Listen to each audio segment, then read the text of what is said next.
Marie Osmond stepped away from social media in April 2025, but not for the reason you'd expect. The 65-year-old star had been facing brutal criticism about her appearance for over a year. Side-by-side photos from the 1970s and 2024 went viral, with people calling her an imposter. She admitted to some treatments but denied major surgery. Yet experts pointed to clear changes that couldn't be explained. What happened to Marie's face has become one of Hollywood's biggest mysteries. The truth behind her transformation is more shocking than anyone imagined. Marie Osmond was born on October 13, 1959, in Ogden, Utah. She was the eighth of 9 children and the only daughter in the family. But her birth came at a time when her parents, George and Olive, were already overwhelmed. Their first 2 sons had been born completely deaf. Doctors warned them not to have more children, but George and Olive believed God wanted them to continue. It was a huge risk. They didn't have the money to care for more disabled children. When Marie was born healthy, with perfect hearing, it felt like a miracle. She and the 5 younger boys that followed all had normal hearing. Her parents saw it as a sign that they had done the right thing.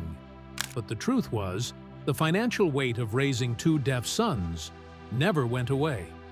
Marie's early childhood was nothing like a normal kid's. Her father had served in the army, and he ran their home almost like a military base. By the time she was just 3 years old, her days were filled with strict rules and music rehearsals. Her brother would play the bugle in the morning to wake everyone up, and they had to respond like soldiers. At meals, they had to say, "Yes, sir," or "Thank you, sir." And if they didn't behave, they were punished. There was no playing outside, no rest, no real childhood. Marie thought every family did this because all she ever knew was practice, scripts, and more practice. While other kids were learning to color, Marie was learning Swedish songs for tours in Europe. Everything in her world was built around performing. The family was also struggling badly with money.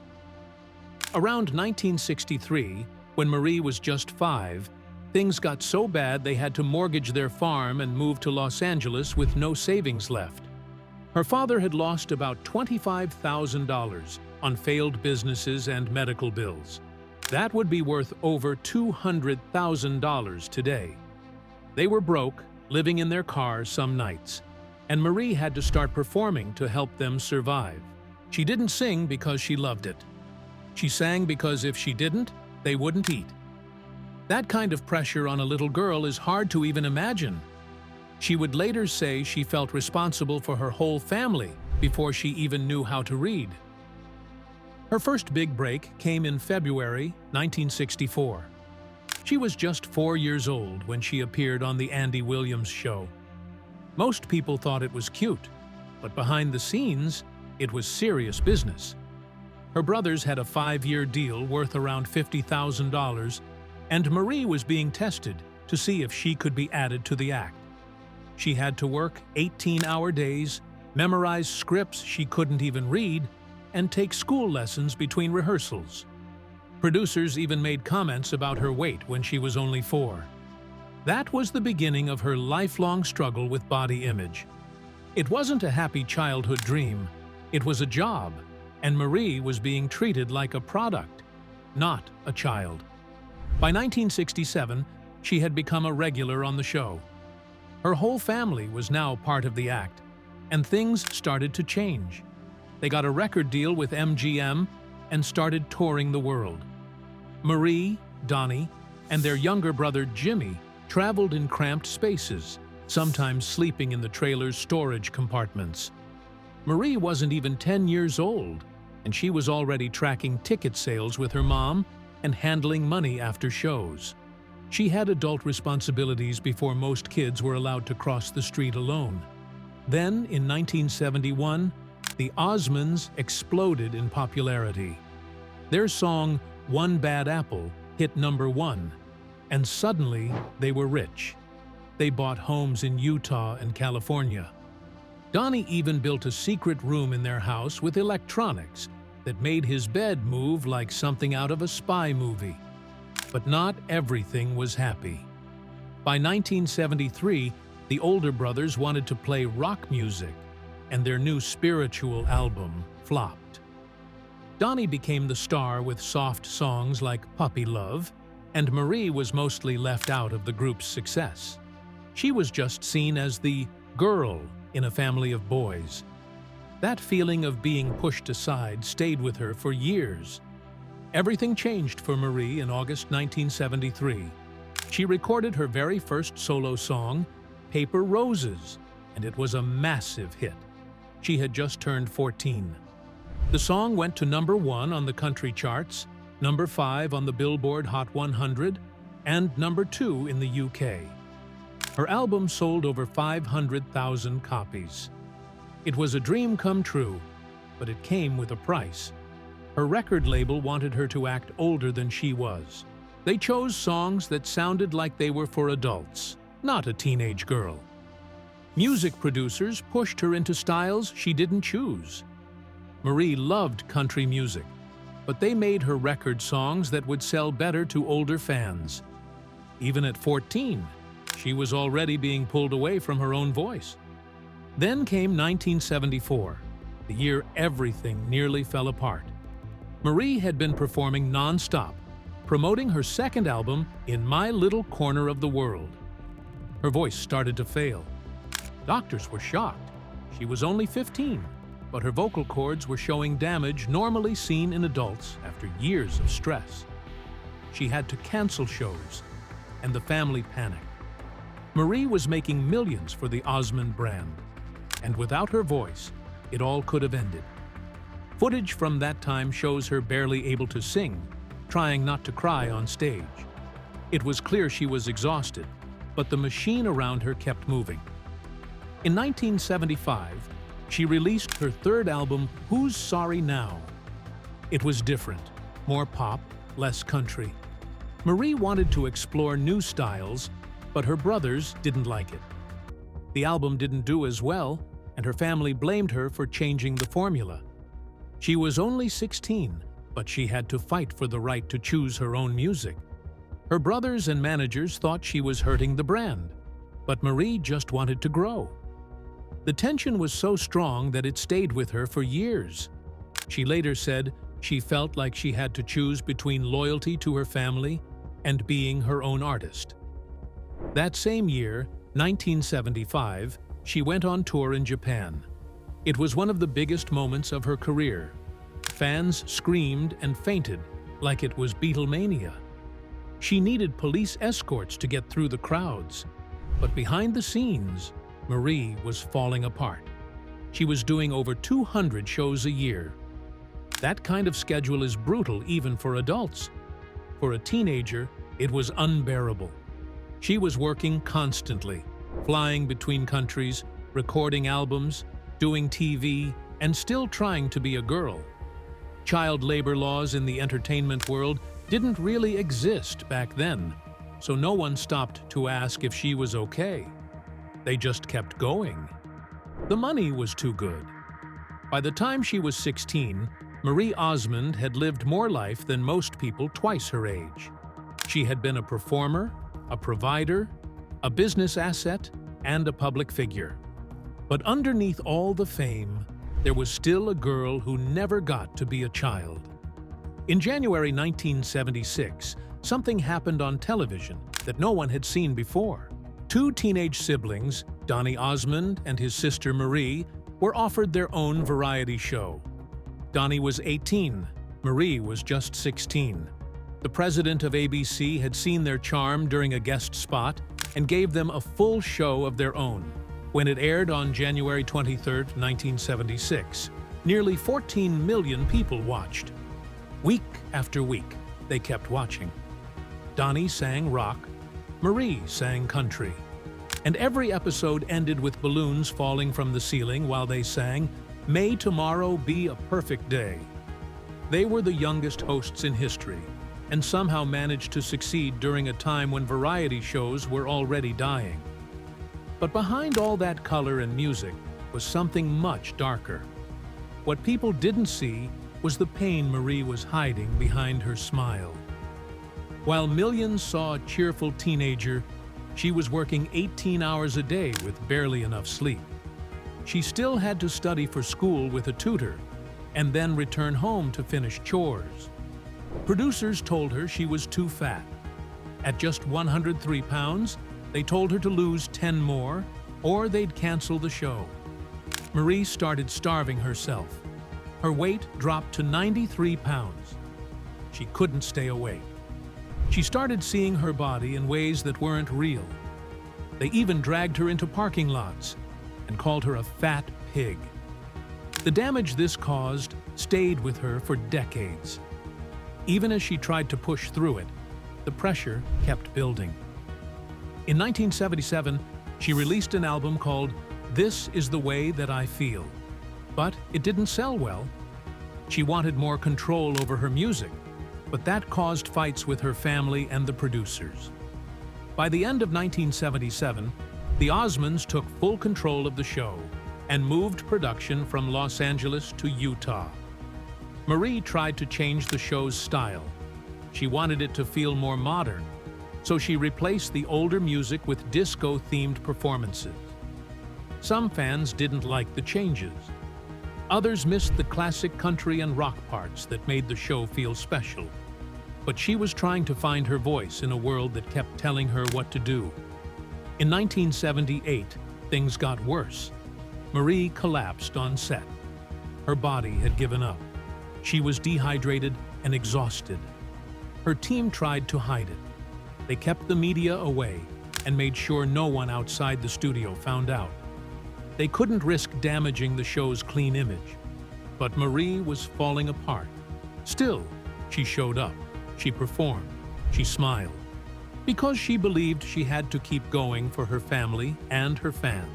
In 1978, the show received Emmy nominations, including one for a song called "Leading Lady." But the ratings were dropping. In 1979, the network moved the show to Sundays and changed the name to The Osmond Family Show. It didn't work. The show was canceled in May. Around the same time, Donnie got married. That caused many of his young female fans to stop watching. The fairy tale was ending. But for Marie, it wasn't just a career change. The years of being judged and starved had done real harm. She developed a habit of binge eating and then fasting for days. Her metabolism never recovered. She couldn't even look in a mirror without feeling horror. In 1978, she tried acting in a Christmas TV movie called The Gift of Love. She played a rich orphan who falls in love with a Swiss immigrant. James Woods played her fiancé. But the movie didn't take off, and critics said she didn't have enough depth for serious acting. She went back to music and television, but the dream of being a dramatic actress started slipping away. Then, in 1982, she tried Broadway. She played Maria in a revival of The Sound of Music, but the reviews were brutal. Critics tore her apart. The show ended early. She had to step away from the spotlight just to heal. That failure haunted her for years.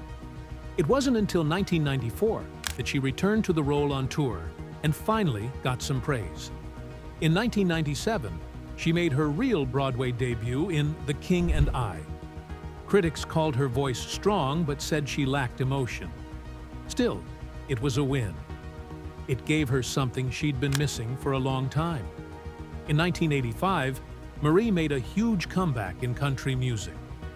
Her album, There's No Stopping Your Heart, was released in July and exploded in popularity. Her duet, Meet Me in Montana with Dan Seals, hit #1 in the US and Canada. The title song also became a solo #1. It was her first solo chart topper since Paper Roses back in 1973. She moved her family to Nashville and hit the road. She performed over 300 shows a year. She played wherever they would have her, even scraping mud off her shoes after walking through cow fields. But the hard work paid off. It was a new beginning. In 1986, she started something totally different. She began designing and selling porcelain dolls on QVC. This wasn't just a side project. She controlled everything. She worked on each design herself. The dolls were sold in huge numbers. One of them, based on her own mother, sold 3 million units in just 15 minutes. Over time, she designed over 500 dolls. The money came pouring in. It became a full-blown business empire that earned her more than $50 million. People said she was just cashing in on her image, but she proved she had real business smarts. In 1988, she released another album called All in Love. It was recorded in March and came out in July. It had strong vocals and a duet with Paul Davis, but it didn't do well. The singles didn't chart high. Her first divorce became tabloid news, which distracted from the album. Her next release in 1989 didn't do much either. Her country music success had peaked. During the late 1990s, she started performing more in Las Vegas, but it wasn't until 2008 that something magical happened again. She and Donnie launched a residency at the Flamingo Hotel. No one expected it to last, but it ran for 11 years. They did 1,230 shows by the time it ended in November 2019. It became the longest-running singing duo act in Vegas history. At one point, they were each earning over $1.5 million a year plus part of the ticket sales. Even the Flamingo renamed its theater for them. The final night was emotional. They sang their old closing song, and the crowd cried with them. In 2001, she did something brave. She released a book called Behind the Smile about her struggle with postpartum depression. She had just given birth to her 7th child and felt like she was disappearing. She suffered panic attacks, body pain, and dark thoughts. One night, she drove off and left her kids behind, not telling anyone where she was. Her husband convinced her to stay at a hotel and rest. When she talked about it on Oprah, thousands of people wrote to her, sharing their own pain. The book helped open a national conversation about depression after childbirth. She made it okay to talk about something no one wanted to admit. In 2007, she went on Dancing with the Stars at age 48. She did surprisingly well, finishing 3rd, but what people remember most is the moment she fainted live on TV. It happened right after a dance. She collapsed, and the screen went black. When she woke up, her first words were, "Oh crap, I fainted on live TV." Then she asked for her scores. That moment made her even more human in the eyes of millions. That same year, she began her partnership with Nutrisystem. She lost 50 pounds and became their spokesperson for more than a decade. The deal earned her millions. She used it to talk openly about her weight struggles, which had haunted her since she was 14. She told people that the program helped her body love her back. It wasn't just about losing pounds, it was about healing. In 2019, she joined the talk show The Talk as a co-host. She shared deeply personal stories, including her decision to get breast reduction surgery after years of back pain. She said when she played Maria in The Sound of Music, all people talked about were her breasts. She left the show in 2020 after just 1 season. For the first time since 1982, she and her husband were finally alone after raising 8 children. When Marie Osmond got married for the first time in 1982, she thought it was the beginning of a beautiful forever. She was just 22 years old, and her wedding to basketball player Stephen Craig took place in front of 4,000 people at a Mormon temple. A year later, in April 1983, they had their son, Stephen James Craig. But everything started falling apart faster than anyone expected. By October 1985, their marriage ended.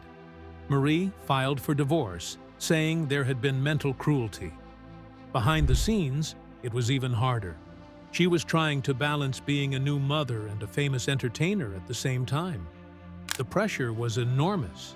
Friends said Stephen couldn't handle the nonstop attention that came with Marie's fame.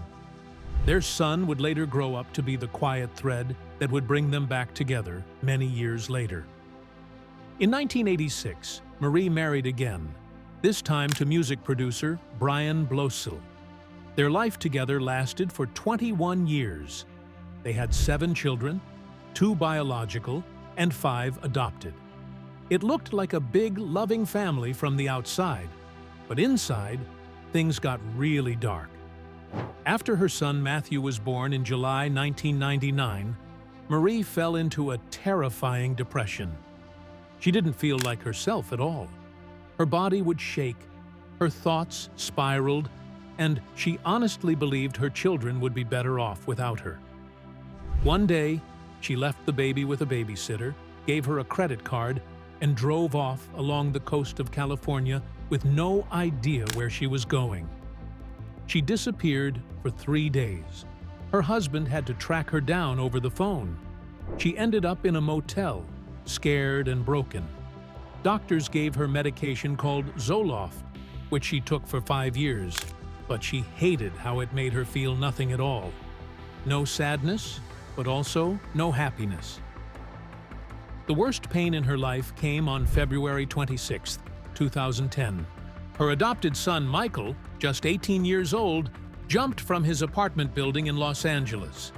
He had been going through depression for a long time, especially after Marie and Brian divorced in 2007. He was in his first year at fashion school and had tried rehab, but he felt completely alone. Just days before he died, he told Marie, "I have no friends." Those words haunted her. She understood that feeling too well. At his funeral, his father Brian didn't show up. Michael's siblings didn't want him there, and Michael had even changed his last name from Blosel to Brian before he passed. Then something unbelievable happened. On May 4, 2011, exactly 29 years after their first wedding, Marie remarried her first husband, Stephen Craig. It felt like a full-circle moment. What made it even more magical was that Marie found her original wedding dress from 1982 just 5 days before the ceremony, hidden in an old box in her garage. She had already bought a new dress, but it didn't feel right. The date she chose wasn't random either. May 4th was both her mother Olive's birthday and her late son Michael's birthday. Marie said she wanted them both to be there in spirit. She and Stephen had been secretly seeing each other for 2 years before the wedding, keeping it private in case things didn't work out again. They married quietly in a Las Vegas Mormon temple and held a small reception at home. It was her way of healing. The darkest day of her depression didn't happen in 2001. It happened in 1999, right after Matthew was born. She was 40 years old. Her body was so overwhelmed that she couldn't lift her arms or get out of bed. That's when she drove away from her family for 3 days, thinking she would never return. Doctors said it was extreme stress. That painful experience became the reason she wrote her 2001 book, Behind the Smile, where she opened up about her suicidal thoughts and how lost she felt. In 2009, Marie shocked many people in her religious community when she supported her daughter Jessica, who is gay. She went on the radio in Los Angeles and said Jessica was a magnificent woman and deserved equal rights. She even attended Jessica's wedding, which made many conservative Mormon fans angry. People called her out, shamed her, and said she was going against her faith. But Marie didn't back down. She said civil rights should be for everyone. Her words were powerful, but they caused deep divides in her fan base and church. Her body also suffered quietly. After years of dancing on stage, Marie had hurt her knees badly. During her Las Vegas shows, she once fell and chipped off a piece of her kneecap. Years of injuries piled up. In 2015, she had multiple knee surgeries, but she didn't talk much about it. She just kept performing. That's how much pressure there was to look perfect and never show weakness. But her deepest secret came out in her 2001 book. She revealed she had been sexually abused as a teenager in the 1970s. The person who did it was someone involved in her career, not a family member or friend. She said she was threatened and lived in fear. It changed how she saw herself. She said the trauma was so bad, it made her think she was gay, because men made her feel sick. For years, she struggled with body image and self-worth. The abuse was a big reason why she had such a hard time later in life. In 2023, she finally spoke about the body shaming she endured when she was only 15. She was 5'5" and weighed 103 pounds, but a producer pulled her into a parking lot at KTLA and told her she was fat and an embarrassment. It crushed her. From that point on, she started starving herself before tapings, terrified of looking wrong. That humiliation stayed with her for decades and added to her battles with body dysmorphia. Then, in March 2024, she appeared on a podcast with Kate Hudson and Oliver Hudson. But instead of talking about her childhood, people focused only on her face. She was 64, but many said she looked like a completely different person. Some accused her of going too far with plastic surgery. Side-by-side pictures from the 1970s and 2024 went viral. The internet was brutal. People called her an imposter and flooded her pages with hurtful comments. It didn't stop there. In 2025, Marie finally responded.